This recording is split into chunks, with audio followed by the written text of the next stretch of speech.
Tonight, the tricks scammers use to trap their victims exposed. Tricks that cost Aussies more than $5,200 every minute. So will this help us cut our losses?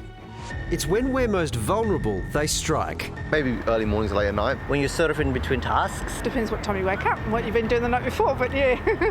Delving into the strategy of scammers, new research from Telstra has found Aussies are being targeted when their guard is down. Fridays and Saturdays, often in the morning. Those kind of 1am to 4am times on a Friday or a Saturday, it means that we're probably either out and about, in town, maybe not the sharpest we possibly could be, or we're waking up in the morning and we're, maybe not entirely switched on. In 2023, Australians lost $2.74 billion to scammers. Harriet Spring is one of them. In November last year, she received a phone call from a man with a posh British accent claiming to be from ING, offering good rates on fixed-term deposits. The call came at a good time. Harriet was handling the sale of her mother's house. She spoke to George over several months and eventually handed over $1.6 million, her 95-year-old mother's entire life savings. Victims aren't silly, they're not stupid, they're you and me. And it's just when we're a bit distracted when the right message at the right time or the wrong message at the wrong time can strike. Harriet couldn't get her money back. In Australia, banks that transfer the scammed funds routinely tell customers, "You transferred the money, we can't help you." The banks receiving the funds? "You're not our customer, we can't help you."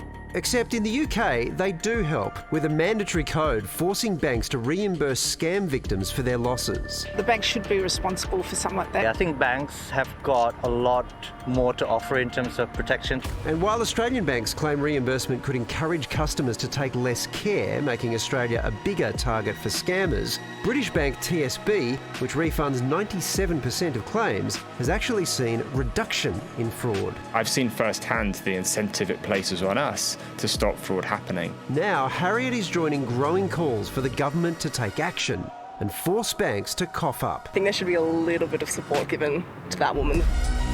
We are live from the land of the cooler nations, and Harriet Spring has been good enough to join us right now. Harriet, you lost so much money. How have you been coping since it happened? It's been incredibly traumatic, but essentially I've got really great friends and family who've been incredibly supportive and ultimately helped me to realise it's only money in the end. I guess for me, knowing how hard it was for me as a victim who's fairly resilient, I just know that for other victims, the impact of these scams is so much greater than it would be for the banks. So, I'm lucky and other people aren't so lucky, and it leads to sort of dire circumstances where it changes their lives. What about your mum, Harriet? I believe she's 95. How's she doing with all this? Oh, Mum's had a series of heart attacks and strokes that led her to to need to go into a nursing home. She can't talk or walk, and I can't tell her about this, what has happened. I wouldn't like to think how she would respond. You've not been reimbursed. Your money seems long gone. What did the bank say to you? So Teachers Mutual Bank, which was my mother's bank, who she has banked with for decades, essentially wiped their hands of the case.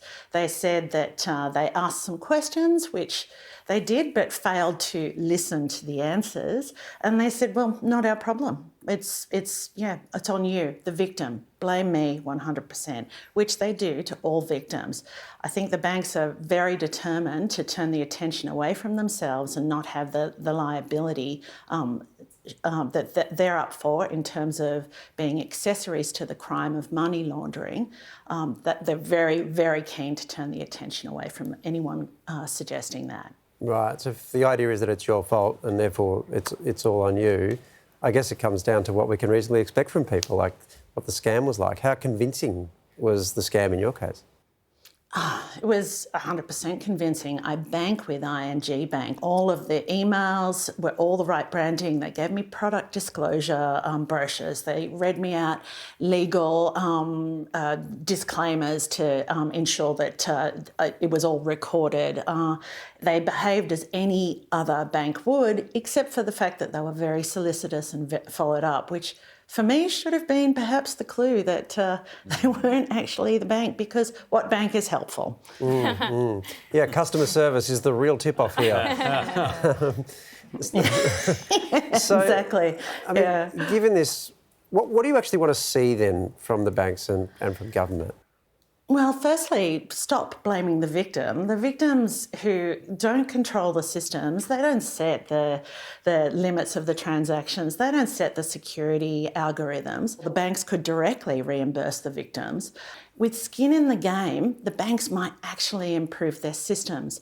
The two things the government can do is immediately insist that payee confirmation is introduced, which is essentially the name is matched to the account numbers. They were told in 2022 recommended by the ACCC that it be introduced, and the banks said no, and the government didn't force them to. So since 2022, Australians have been losing money at a rate of $3 billion a year. That equates to roughly $5,200 per minute. But in the UK, where the banks do voluntarily reimburse, that rate is less than half. Well, if it can happen to you, I guess it could definitely happen to anyone. What advice would you give to people who receive a similar message to the one you got? Essentially, this is something that can happen to academics, architects, public servants, lawyers, any walk of life. Stop trying to think that we can address this just by educating the public. The banks and the government have to act now. And people, I guess, have to stop being so trustworthy and check when the banks call you up. Check that it actually is them. Check the ATO when they call you that it is the ATO. We can't be certain of anything these days. Harriet, we're really sorry that you're going through this, but we appreciate you making the time to talk to us. Thank you. And before we leave that story, statements from the banks involved, Westpac and Teachers Mutual Bank Limited, are both on our website.